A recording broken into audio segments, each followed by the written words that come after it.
It's the denouement of Season 8, the PokerStars and Monte Carlo Casino EPT Grand Final. One last chance for a title. Some have had success elsewhere, but are still looking to get their names in the EPT record books. Everybody that comes here wants to win it. It's special. It's a Grand Final for a reason. Others have come close and want to seal the deal here in Monaco. No more 10th finishes, I want to be first. It was painful being so close. This time I'm looking to go further, I guess. There are scores of huge names still in the field wanting to get their hands on 1.5 million euros and one of the most coveted trophies in poker.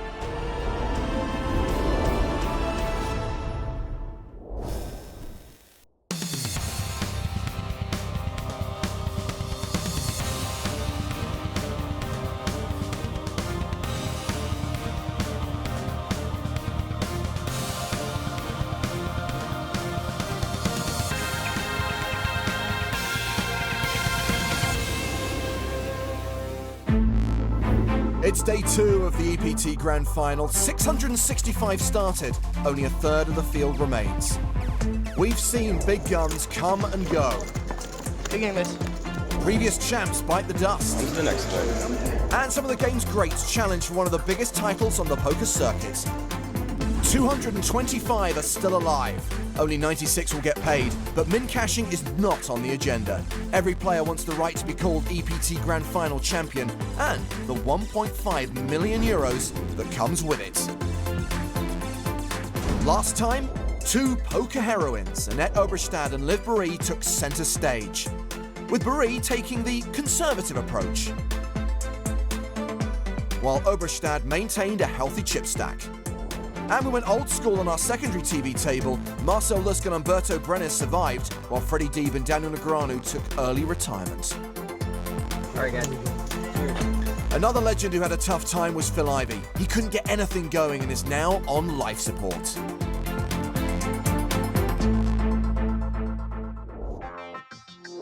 We have a stacked feature table headlined by one of the game's greats, Phil Ivey. Expectations are always high when Ivey's around, but he only has 10 big blinds, and everyone at the table wants to be the one to say, I took out Phil Ivey. Belgium's Matty de Mulder had a big score in Barcelona this season, finishing 10th, but nothing short of making the final table here will suffice. Yeah, just that 10th place is really, really painful. You're just so close to that final table, everything that comes along with it. I was unfortunate to bust out. There was quite some disappointment. Someone who's faded disappointment is last season's San Remo champ, Rupert Elder. Now, he's looking for his second EPT title. It would mean a lot to me to become the first 2-time EPT champion. Getting that taste for it, I really want it. The quest for the final accolade of EPT 8 continues right now. Yeah, but more importantly, countdown to Ivey in 3, 2, 1. Oh my god, it's like it's never gonna happen! Oh man, the way he scratches his nose is so baller! Yeah. Back with more money from Vegas.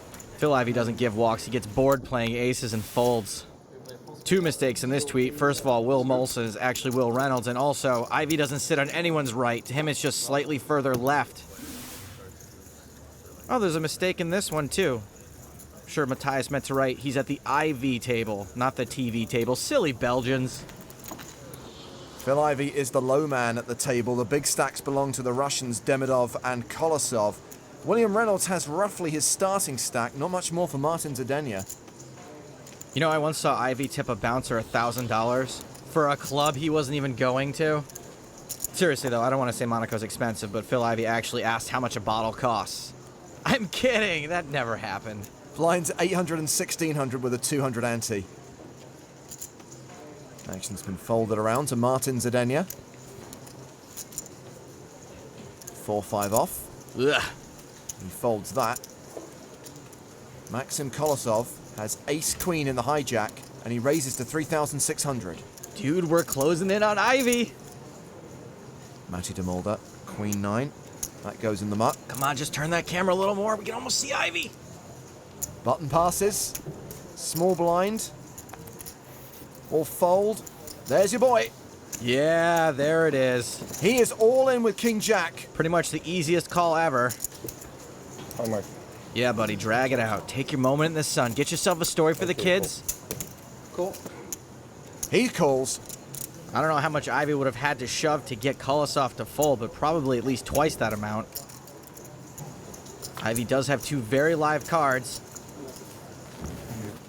Ivy doesn't need luck. Luck asks him for stuff. He's roughly a 6-4 dog with 5 cards to come.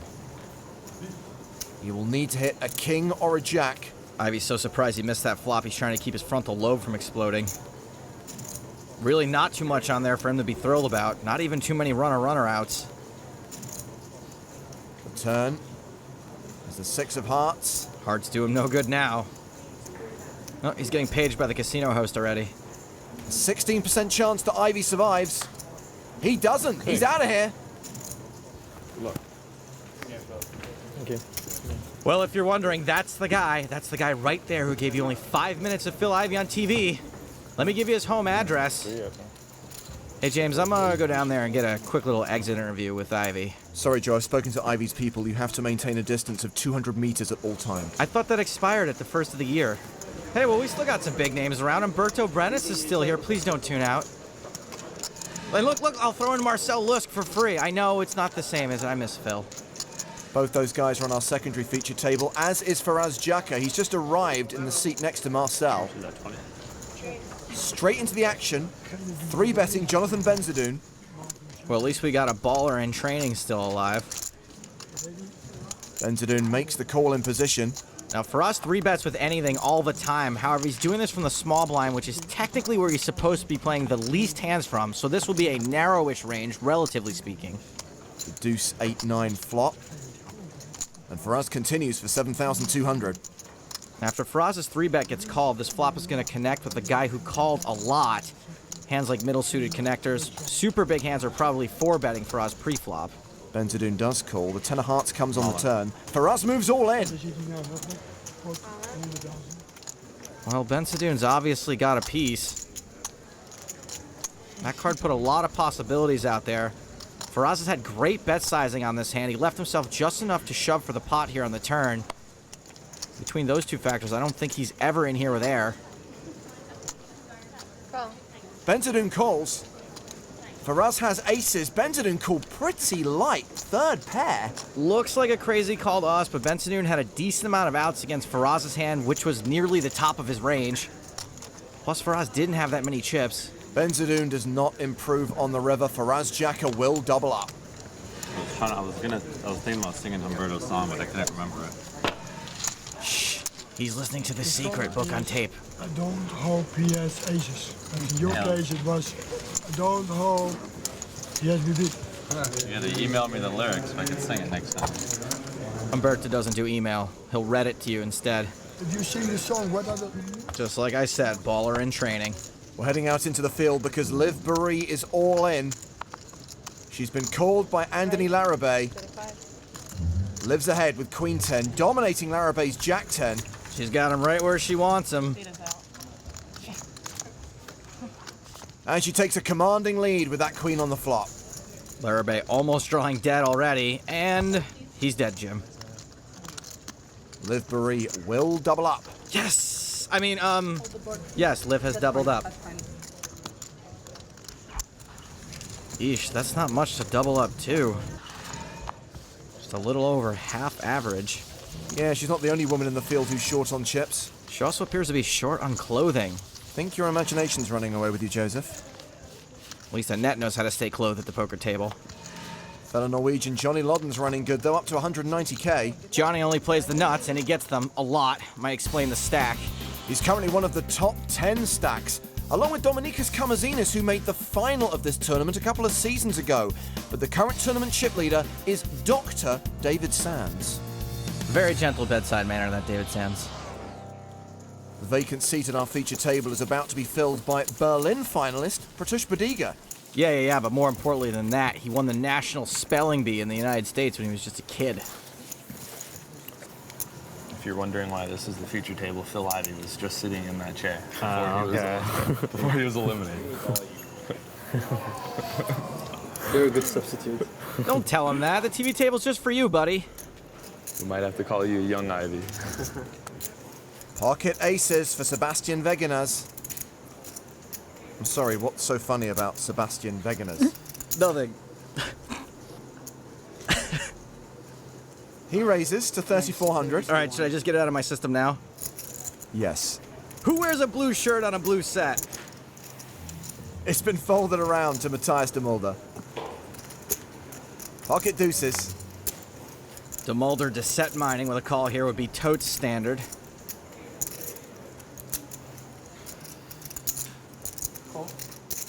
Matty calls from the button. Both blinds fold. Heads up to the flop. Mulder's got some great implied odds if he can flop a set. And he does. Boom goes the dynamite. This Vaginas is about to get pounded. Check. Wegener checks. He gives up the betting lead. Not standard at all. Let's hope he's not setting the tarp. The tarp's on him. De Mulder bets 5,300. Calling is really the best option here. A check raise is going to look super strong, and you're only going to get action from a pretty polarized range, aka Matthias's actual hand. Now, some people are going to check raise so they can charge Matthias to draw, but I think what our aces are going for here is 3 streets of value. Wegener has called. 7 on the turn changes nothing. Another fairly innocuous looking card. I think a check call here is just fine. Even though we know he's crushed. Well, he has checked. Matty obviously has to keep firing. 3 streets of value for him and all that. He bets 11,700. And I think you can tell Vaginas isn't really in love with this. Well, he calls a second time. Off to the river. 9 of spades. That's actually a more noticeably bad card since open-ended on the flop just got there. He might have to check now. And what really reeks in this spot for Vaginas is that Matty could easily be triple-barreling a worse value hand, especially if he thinks the pre-flop raiser is never checking a king. 21,300. No way Vaginas should get away from this. Honestly, don't see how he can fold. He does call. Matty shows the set. I don't hate the line with aces, but I don't love it either. He got unlucky, but I think that line is only profitable against total maniacs, and I'm not sure Matthias has that rep. What do you think about how he played the aces? Tag your response. EPT Grand Final.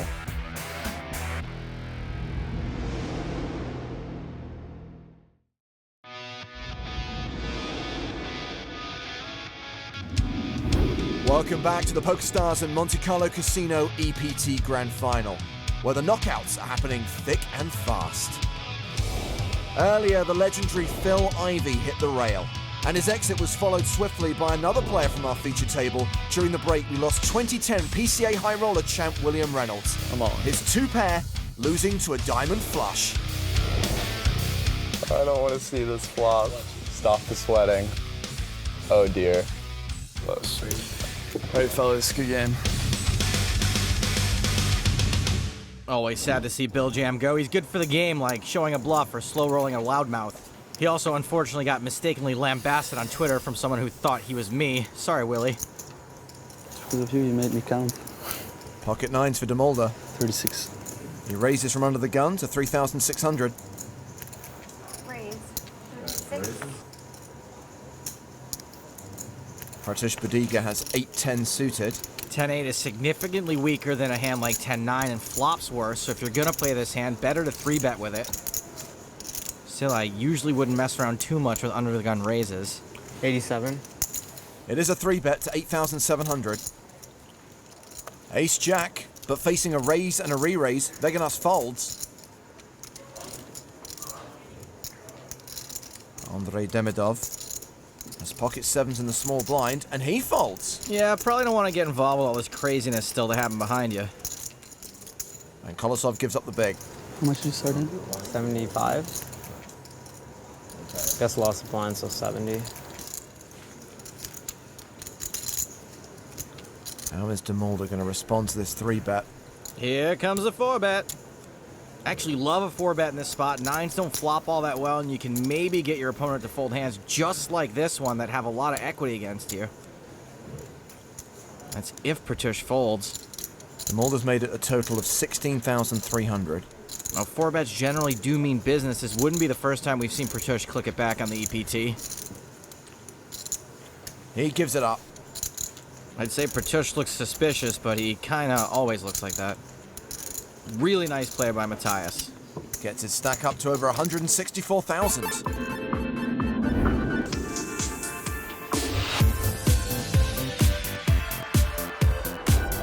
Last year I was elected Belgian Online Player of the Year, and obviously it's a great honor, and it feels good to get some recognition for everything he worked for all year.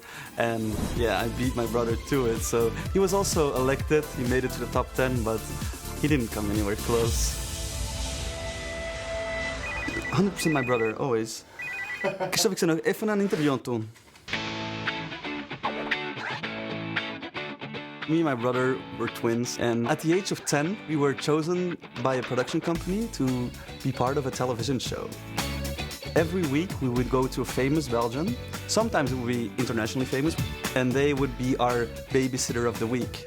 Let's call it that way. And we would just spend an entire day with them, asking all the nastiest, naughtiest questions you can possibly imagine, anything that no one would dare to ask. The Spice Girls came to Belgium. We got to spend some time with them in a hotel room. That actually sounds pretty weird. We were 10 years old at the time. So Jerry Howell was known for like her... I asked her what size of bra she wore.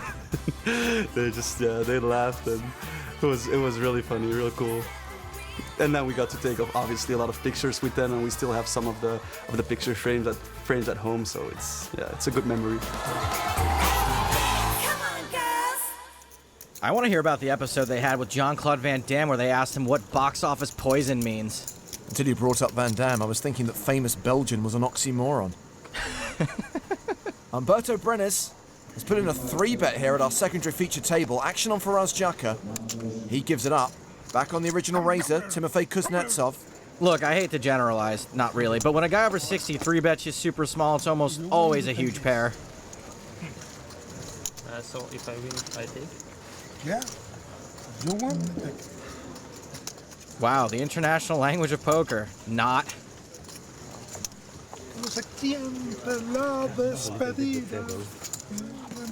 It's glamorous, isn't it, James? This show business that we're in. Kuznetsov folding, Brenner's rakes in another pot. And there's another veteran out in the field, sandwiched between two young guns, Elder and Hines. P.S. Hines looks different in pictures. Oh, sorry, he's the guy in the hood. My bad. Oh, cool, he's playing Brick Breaker. I love it. Get the laser! Former chip leader Nick Eunice has just called a huge all-in from Mohsin Charania. Yeah, well, he's not even likely to be in the top 10 after this. Charania way ahead. Not exactly the best flop for two aces, though. A 9's got Mohsin drawing dead. A club is a nasty sweat. No sweat now, just a 9 will do it. Charania gets the double up. Eunice will lose most of his stack there. Oof, that hurts. How do you play a pot that big with ace-10 anyway? Must have been some kind of 6-bet shove gone horribly wrong. Sometimes they have aces. And we have a new chip leader. I'll take that. Yeah, thanks. Mohsin Charania will be sitting atop the leaderboard with a stack of 380,000. And you're right, Joe, Nick Eunice has dropped out of the top 10. David Sands and Franck Blanc are still up there. Johnny Lodden's moving up the leaderboard. And sitting comfortably fourth in chips overall is Justin Bonomo. Bonomo on a heater right now, having taken down that super high roller title. Bonomo! Staying out in the field, this season's Deauville champion Vadim Kurzovic is involved in a pot against Maria Ho. I know we're at the Mediterranean and everything, but can someone please put a shirt on her? Kurzovic bets the flop, 16,000. I like how the therapist stopped for her to make this decision. She decides to fold. In all seriousness, I wonder if getting a massage affects people's stats. Like, are they relaxed and more likely to give up? Or like in my case, they don't just want to make a bad call in front of the pretty lady. Let us know on Twitter. Hashtag it EPT Rubdown.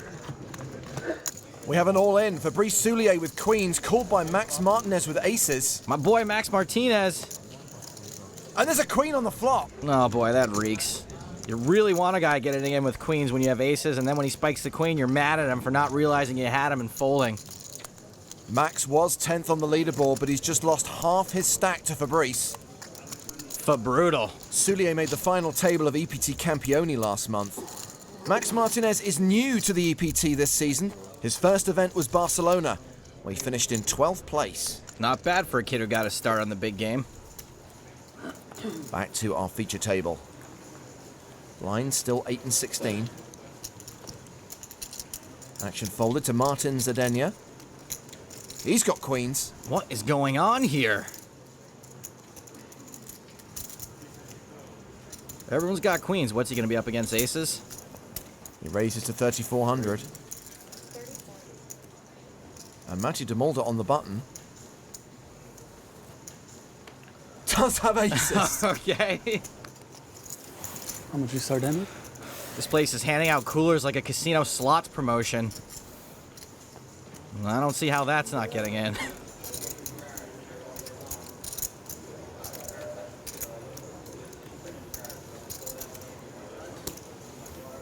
There's the small re-raise designed to induce a shove. Some folks would have 3-bet a bit bigger, but it's just a preference thing. It's likely still all getting in there anyway.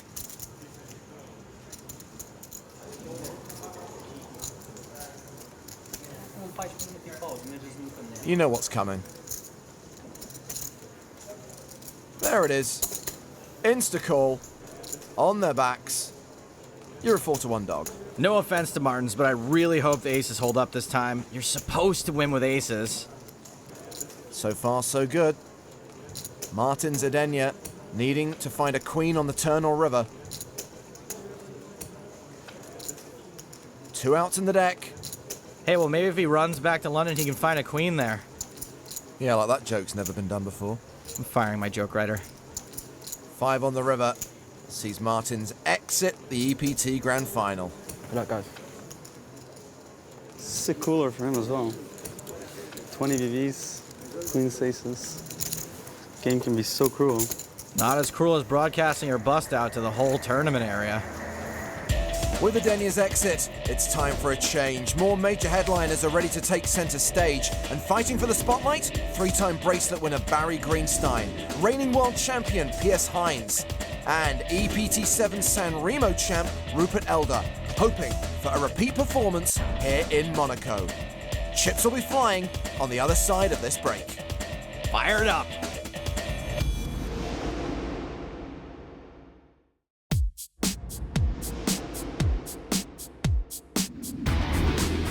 Time to mix things up here at the PokerStars and Monte Carlo Casino EPT Grand Final. Belgium's Matty de Mulder has taken his stack out into the field.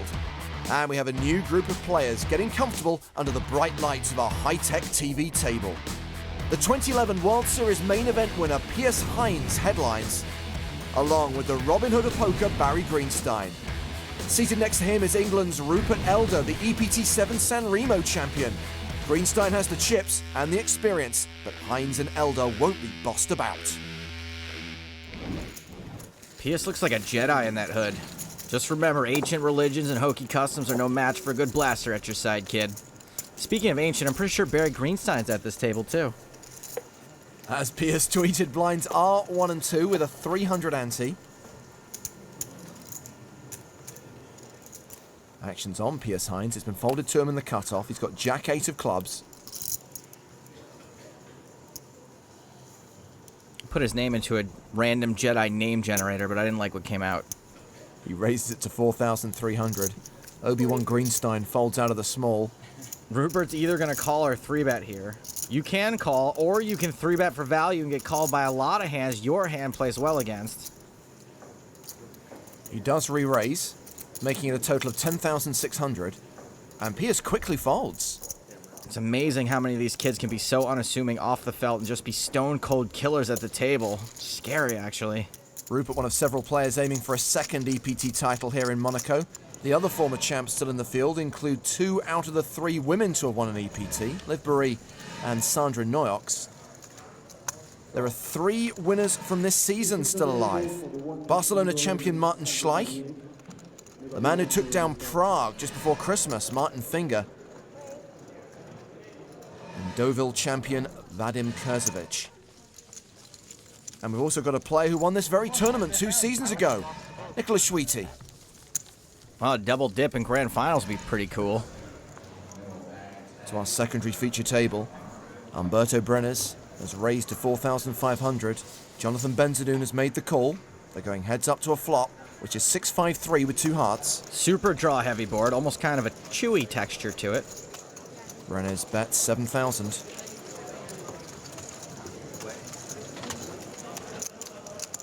Benzadoun raises to 15,000. Now, you may have heard me say before that a straight min raise usually means squat. Well, this is a min raise plus a little bit, so my spidey sense is going off.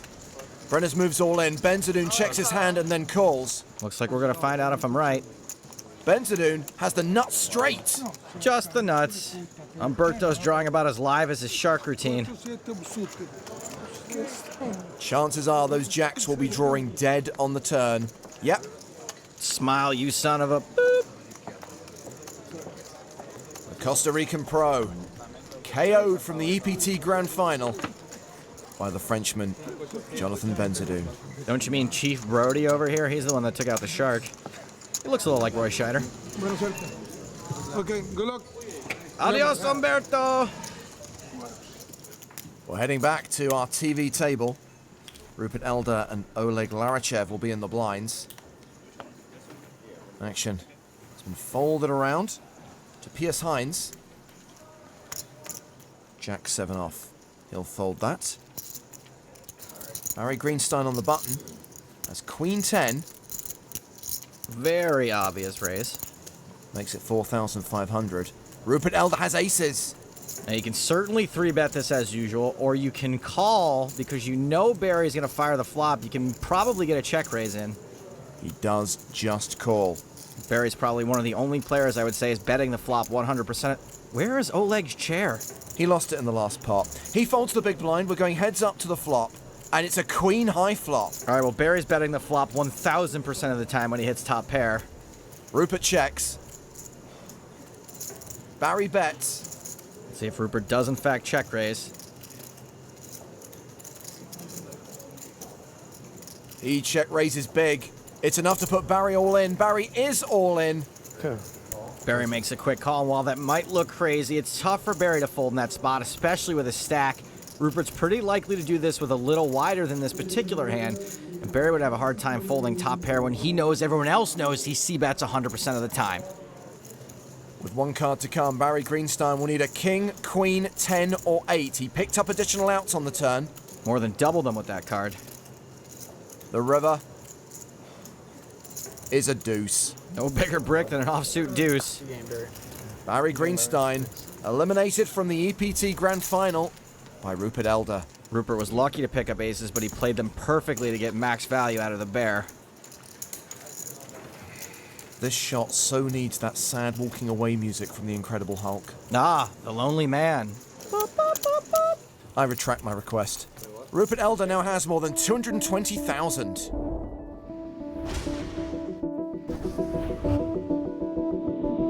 I went to University of Warwick in England and I studied economics. At the time I graduated, 2009, things were looking pretty bleak in the job market. I knew I was decent enough at poker to make money at it. I just started playing small stakes cash, and then I started playing some tournaments, especially on Sundays when there's bigger tournaments online. I managed to come second in the Sunday Million, which was really good, and then I just started playing more live tournaments, and then obviously San Remo came, and it was all awesome.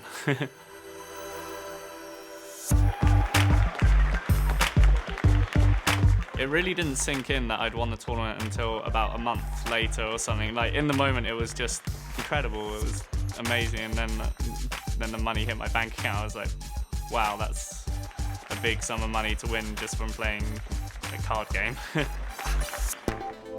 My mum's my biggest fan now. She's always sending me emails. Like, she sent me 4 emails during this tournament wishing me good luck at every time I tweet an update. She'd be like, oh, good luck. I'm not really sure where poker's going to take me. For the time being, I'm definitely enjoying it a lot.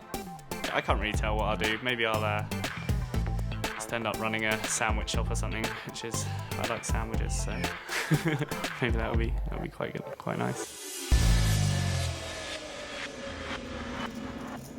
Running a sandwich shop. Way to aim big, buddy. Sandwiches. Let's check in on our former feature table. Matty DeMulder and Maxim Kolosov have seen a flop. Kolosov bets 7,000, DeMulder makes the call. Just a call on a 3-card flush flop could literally be anything. Ace of diamonds comes on the turn. Looks like Kolosov's gonna double barrel. He bets 16,000. And Matty calls again. Another call. I'd say Matty's most likely holdings are the ace of hearts or a decent queen. Jack of spades on the river. Kolosov now checks. Matty checks behind. Pair of sevens for Kolosov. And Matty got there on the river, pair of jacks. That's pretty gross. Matthias had the exact type of hand Kolosov was trying to get to fold, but Matthias missed and got there at the same time. Kind of brutal. Matty now up to nearly 215,000, ninth on the leaderboard, just behind Rupert Elder. Eric Seidel's now in the top 10. But the tournament chip leader is still Mohsen Charania, playing 380,000. Well, Max Martinez used to be in the top 10, then he doubled up for Brice Soulier. He's doubled up himself since we last saw him, and all the money's gone in pre in a pot against Pedro Pellicer. Pellicer has a gut shot, Max out in front with ace-jack high. Spade's not a factor. Pellicer is busto, and Max Martinez is back in the game. If I were Pellicer, I'd be a little steamed that I couldn't even get it in with 2 live cards. And Max is now back amongst the chip leaders with 245,000. Well, he's had some big cashes both on the Italian Poker Tour and at the World Series of Poker. He came close to making the final table of EPT Barcelona this season. But Joe, you remember him so fondly from Season 2 of the Big Game. If you haven't seen Max's week on the Big Game, I highly recommend it. He actually goes backstage, opens up the fridge, and eats Phil Hellmuth's lunch. Figuratively. Lord only knows how Hellmuth would react if you genuinely ate his physical lunch. He'd probably be okay with it. He's a nice guy. Hey, can we get a quick check on the blinds and antes, possibly? For those of you with similar poor powers of observation, 1,200, 2,400 with a 300 ante. Not cool, bro. Pocket 10s are pretty cool, though. Seriously, if it's not wearing a skirt, you don't notice it. Story checks out. Baedeker raises to 5,200 from under the gun. King Queen for Pierce Hines. This is a hand so good I like saying it's like having 3 cards.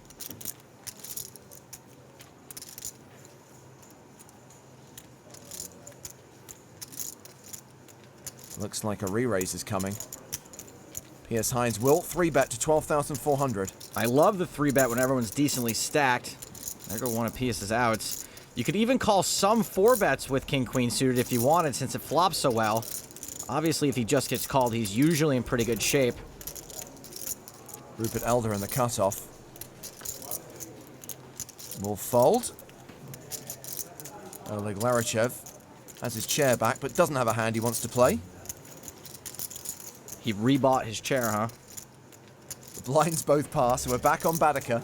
Now, what does Baedeker do with a big pocket pair out of position?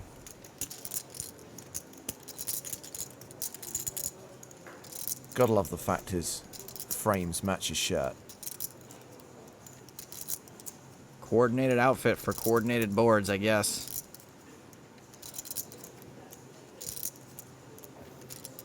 That is a 4-bet. Baedeker re-raises to 26,300. Well, like I said, this is certainly small enough that PS can call if he likes. The German does have the advantage of position. These two might look like a coin flip, but that's only if they see all 5 cards. Hines will call. Baedeker is out of position, but he has the pre-flop betting lead. And the fashion lead. Purple for the win. 6 deuce 4 rainbow. Did I say queen suited flops well? My bad, I meant to say it's totally trash. It's a really solid flop for 2 10s. And Baedeker will continue for nearly 20,000. I think Pius's hands are tied here other than some Jedi mind trickery. Pretty sure Baedeker would have to begrudgingly call any shove. The reigning world champion will fold. And Andrew Baedeker will rake in a nice size pot. I think I see him turning toward the dark side, James. Please don't turn to the dark side. To improve your poker skills, check out our poker tutorial shows. Go to PokerStars.com.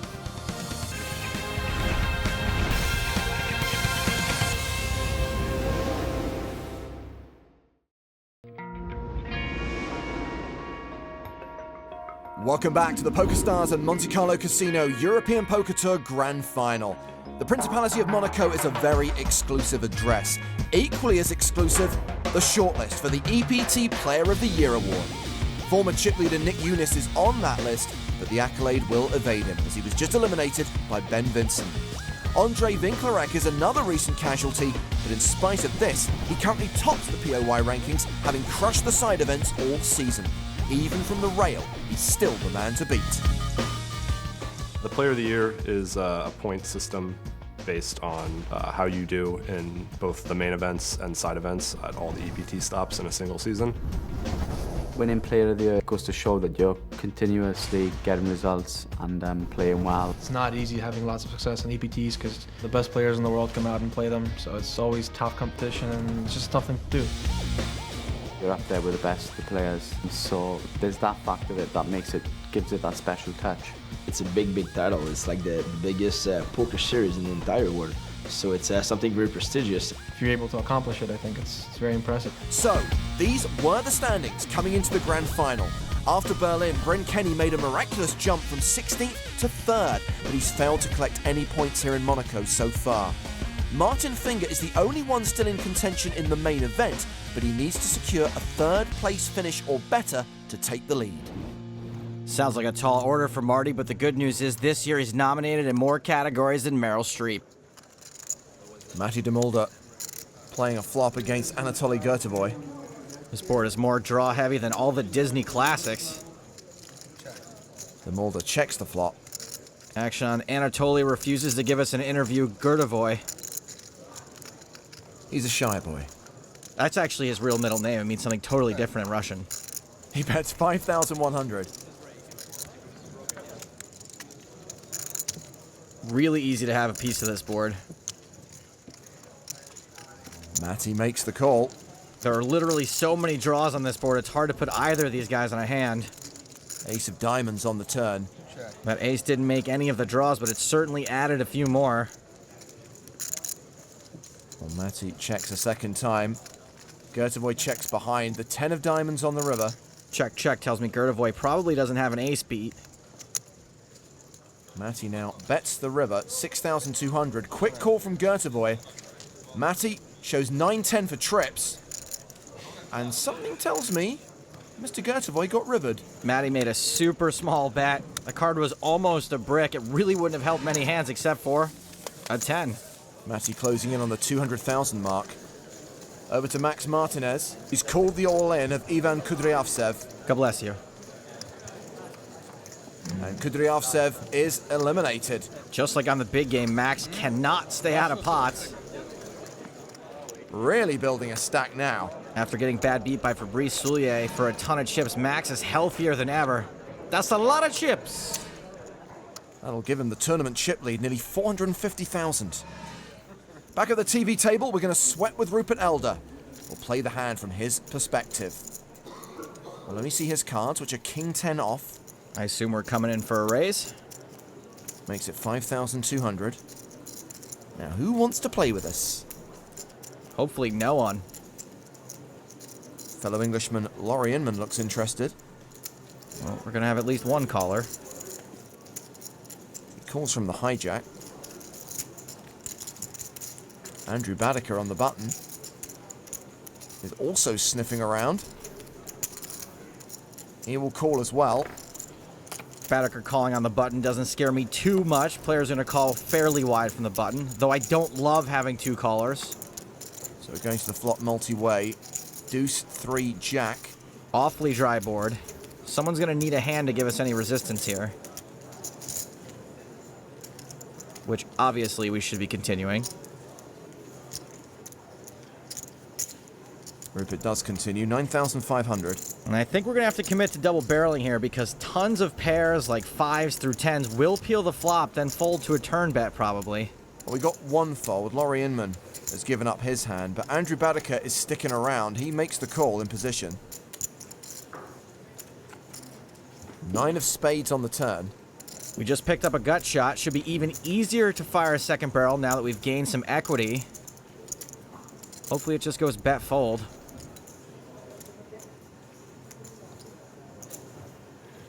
The bet is 18,600. Now, if Badaker calls, I think it's safe to say he's got at least 2 10s. Probably a jack, though, would be my guess. He has called. Now, on the river, we can triple barrel repping an overpair, but it's going to have to be around 40K to get a fold, I think. Even then, it may not work against a jack. The 4 of spades. Flush draw came in. Hard to imagine he went runner, runner. I'm still betting on a jack. Rupert's totally whiffed. Let's see if he does try to rep the overpair or just gives up. I'm all for triple barreling. Not my money.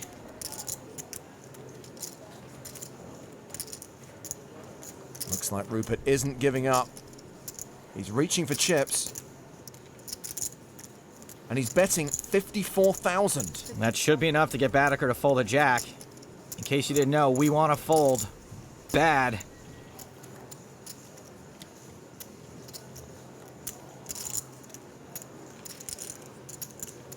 Rupert breathing a little heavy. I guess Badaker has better than a jack. Yeah, that says better than a jack to me. A turn set, maybe a flush somehow. Time to let it go, Rupes. Yeah, you don't have anything. Fold. So what did Badaker have? Wow, a jack which became a flush. The jack and the flush. I didn't really think about that. I just don't think that river shove's ever a bluff. If you've got aces, it's an easy fold, and if you have a set of trays, it's an easy puke. Heading out into the field where Liv Barry is all in for her last 64,000. Her pocket tens have run into the pocket jacks of Basil Yesh. Tens versus jacks. Yesh. Liv drawing to 2 outs. She doesn't hit on the river. She is eliminated. That Twitter wall behind her is about to be displaying her bust out tweet. As soon as she can get away from the table. The chips slide across to the Frenchman. James, now that Liv's gone, I'm sad. Show me something to cheer me up. Maria Ho's still in. And Kate the dealer. But, you know, I don't know. I'm still sad. Annette Oberstadt's going okay. Okay, loving the fingernails. Maybe I'm starting to feel a little better. Leo Margetts is flying the flag for Spain. Okay, I'm good. You know, I've just been so card dead all day. And I finally get 2 10s. So I'm like, yes, here we go. So I overjam and he has jacks. So there you go. That's it, really. I like the dramatic reenactment filter we put over the footage. Felt like I traveled back in time. To a minute ago. Back to the feature table. Line still 12 and 24. Actions on Andrew Badaker. Picks up ace-jack in early position and raises to 5,200. Matty DeMolder's been moved back to our feature table, but he's not going to play this hand. Piers Hines also folds. Maroon Jazza folds. And collapses. Seriously, do we need to call a paramedic? I think I own 4 of Maroon Jazz's albums. Alright, you can go either way with this one. Badaker did raise fairly early, though I guess 3-betting's better than just calling. Raise. And Dmitry Grishin will re-raise. It's a 3-bet to 8,000. Help me, this mess. Now, you don't really want to be calling more bets with it, though. Rupert Elder has queens on the button. I smell cold 4-bet. Either that or the 2 ladies he's holding need a shower.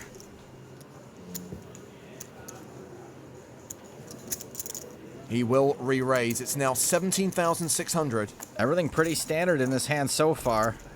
It's back on Baedeker. This is usually a spot for a fizzled.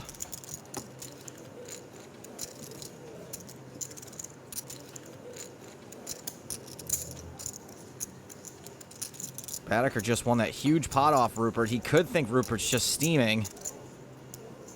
Oh boy. He puts in a 5th bet, makes it 40,200. This is not standard. I'd say see ya, Grisham. Bet Rupert can't wait to 6-bet this. Grisham does fold. Baedeker just ran down Rupert for a ton of his chips. Looks like he's trying to muscle him out of a few more now. Ain't gonna happen. Rupert's got a pretty easy shove here. All in. He moves all in. How much? Baedeker wants a count. He's probably committed himself, the knucklehead. 111. Oh. That's all. Yeah, he makes the call. Yep, and this is the kind of spot where table dynamics, past hands can force you to play a hand like ace-jack pre-flop for way too much. But honestly, he kind of has to. Against most people, he could easily get a fold, and he has a ton of equity against lots of hands. As it stands, he's not got much equity here. Rupert Elder just has to fade aces and running spades to get the double up. Although running spades got him last time. That takes away the flush draw. Rupert just has to dodge an ace on the river. Baedeker has 3 outs. He doesn't hit. Elder does double up. 111 what? 5. You'd think if your name was Bad Decker, you might stay away from card games. What a great end to the day for Rupert Elder. One of 130 players to have survived day 2. And he'll be coming back tomorrow with a stack of more than 237,000. So he should be able to coast into the money. He is among the tournament chip leaders, but he's not quite in the top 10. However, fellow Englishman Laurie Inman is 7th in chips overall, just behind Vadim Kurtovic. Eric Seidel and Mohsin Shirani are both in the top 5, but reclaiming the tournament chip lead, coming into day 3 as the big stack, is Italian pro Max Martinez. I think my season was quite good. I played 5 EPT. I cashed only one time in Barcelona, and I finished 12th. So close to a big shot, but I took not much money, 35k, so I was a little bit upset. Now I have another chance, and I hope to do something better. Next time, the bubble bursts. You know we're on the money bubble, right? The real money is in the bag at the end. 130 remain, but only 96 will cash. This is like the toughest EPT of the year. Who will go home empty-handed, and who will forge ahead in the hunt for glory? I feel really confident that I'm good enough. To win the EPT Grand Final in Monte Carlo would definitely be really, really amazing.